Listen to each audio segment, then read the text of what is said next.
Welcome to Blizzard Fire. We hope this video helps fire up your solution.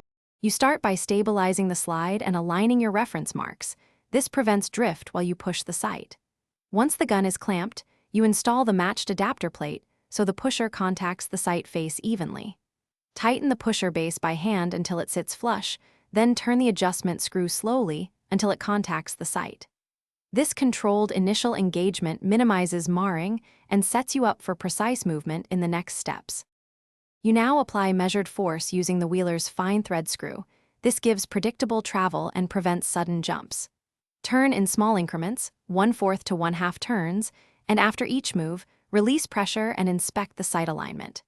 If resistance increases, back off slightly and reseat the adapter. Binding indicates misalignment. Make symmetric adjustments if the site needs both lateral and rotational correction, and keep checking the site picture so you know why each micro adjustment. You finish by confirming the site sits square and then secure any manufacturer-specified fasteners or staking points so it won't drift. Once secured, re-verify 0 with a bore sight or a controlled shot string. This confirms the how and why of your adjustments. If things go wrong, here's one quick tip. If the pusher binds, stop, back off the screw, remove debris, reseat the adapter, and realign the reference mark. This simple reset solves most alignment jams without damage. Thanks for watching. If you found this helpful, don't forget to like and subscribe.